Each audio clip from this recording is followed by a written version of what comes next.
নতুন একটি ধারা প্রবাহিত হচ্ছে বাসাবাড়ির ছাদে সবজি চাষ।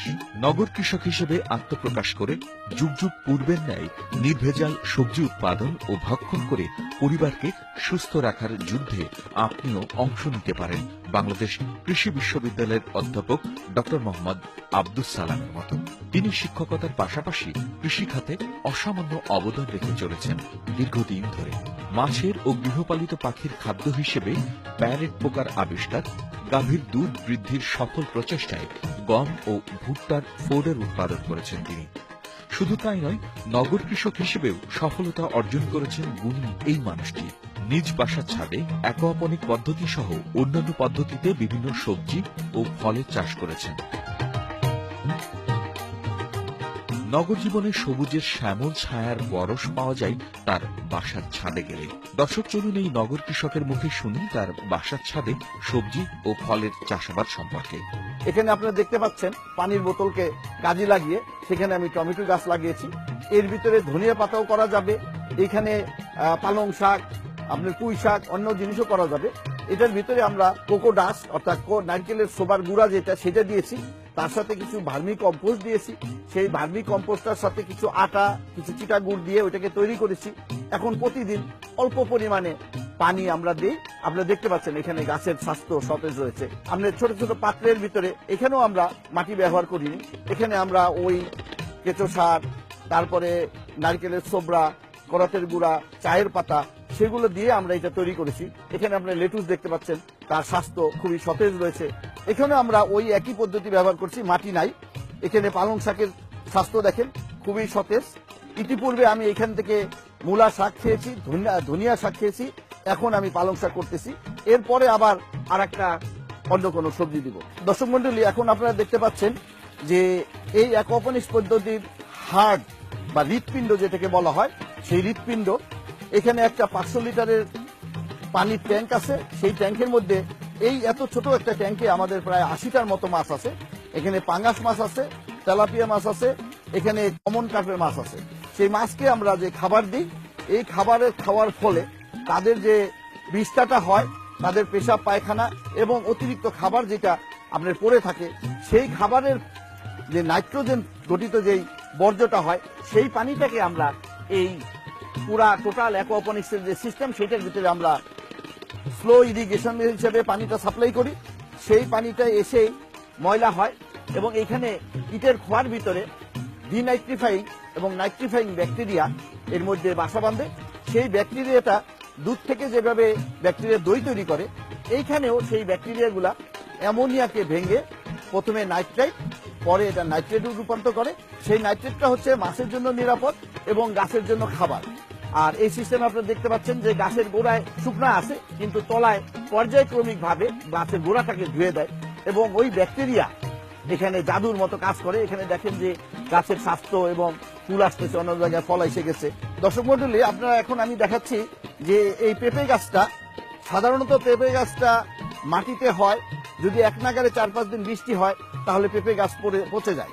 কিন্তু আমার এই পেঁপে গাছের গোড়ে আপনারা দেখেন সবসময় পানি পড়তেছে। সেই পানি পড়ার পরেও এই গোড়া পুরাটাই পানিতে ভর্তি থাকার পরেও এখানে পচে না। কারণ হলো এখানে কোনো মাটি নাই। এই মাটি থাকলে এক ধরনের ফাঙ্গাস এই গাছটাকে পচায় ফেলে, কিন্তু আমার এটা পানির ভিতরেই হচ্ছে। এবং এই পর্যন্ত আমরা অনেক পেঁপে খেয়েছি। তো আজকে আমরা দেখাচ্ছি যে একটা পেঁপে এখানে পেকেছে। এটা মোটামুটি কেজি খানিক ওজন হবে এবং এটা টোটাল অর্গানিক। দর্শক মন্ডলী, আমি আরেকটি টেকনোলজি আপনাদেরকে দেখাচ্ছি। এই টেকনোলজিটার নাম হচ্ছে অ্যারোপনিক্স। এখানে অ্যাকোয়াপনিক্সের জন্য মাটি নাই, এখানে মাটি যেরকম নাই সেরকম এখানে কোনো পাথরও নাই। এখানে আমরা যেই ড্রামটার ভিতরে আমরা এই আলু গাছ লাগিয়েছি এবং আলুর শিকড়গুলা ড্রামের ভিতরে ভাসমান অবস্থায় অথবা ঝুলন্ত অবস্থায় আছে। এখানে আমরা কিছু পুষ্টি সমৃদ্ধ পানি আছে, যেই পানিটাকে আমরা ভিতরে ঝর্ণার মতো, আমরা যেভাবে গোসল করি সেই ঝর্ণার মতো আমরা এখানে চালু করে দেই। সেই ঝর্ণার পানিটা দ্বারা এই শিকড়টা ধৌত হয় এবং এই শিকড়গুলা এইখান থেকে যে সামান্য যে নিউট্রিয়েন্ট দেওয়া আছে, পুষ্টি দেওয়া আছে গাছের জন্য, সেই পুষ্টিটা শিকড়ের মাধ্যমে সে গ্রহণ করে। এবং এইটা গ্রহণ করা গাছের জন্য খুবই সহজ, কারণ গাছ সাধারণত মাটি থেকে তরল আকারে পুষ্টি গ্রহণ করে।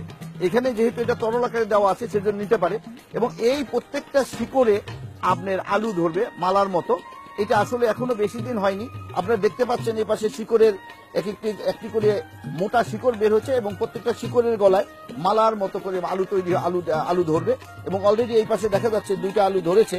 এবং এখানে যেহেতু আমরা এটা করেছি আলু গাছে, এবং আমরা আরেকটা টেকনোলজি আমাদের বঙ্গবন্ধু কৃষি বিশ্ববিদ্যালয়ের আমাদের একজন প্রফেসর করেছেন, সেই টেকনোলজিটাকে আমি এখানে ইন্ট্রোডিউস করেছি।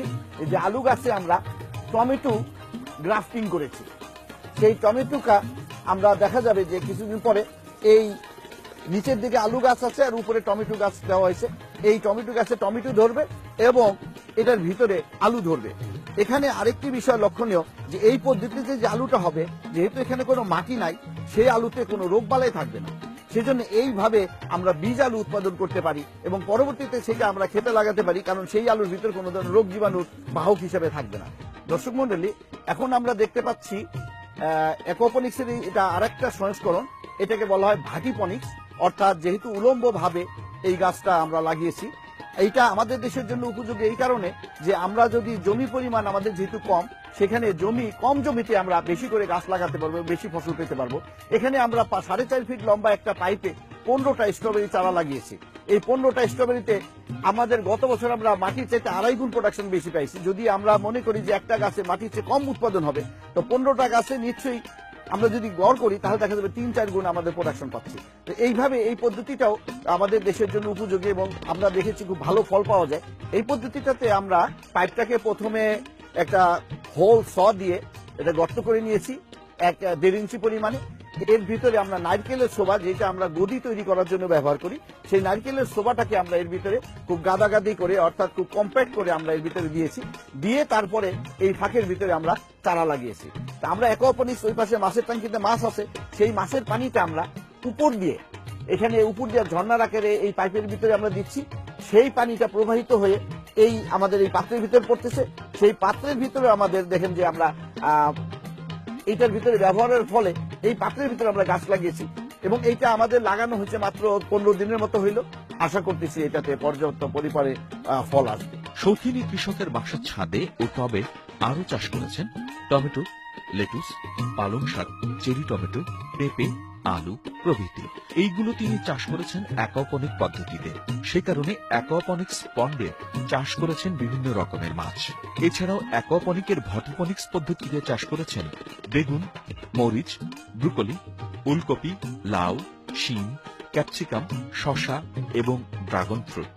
এছাড়াও তিনি বাসার ছাদে চাষ করেছেন বিভিন্ন ধরনের ফুলের। প্রিয় দর্শক, নয়নাভিরাম সবুজ শ্যামল দৃশ্য তৈরি করতে পারেন আপনার বাসার ছাদে। এমনটি করতে পারলে নগর কৃষক হিসেবে যেমন আপনি পাবেন আত্মতৃপ্তি, তেমনি ভাবে আপনার পরিবার পাবে নির্ভেজাল বিষমুক্ত ফল ও সবজি।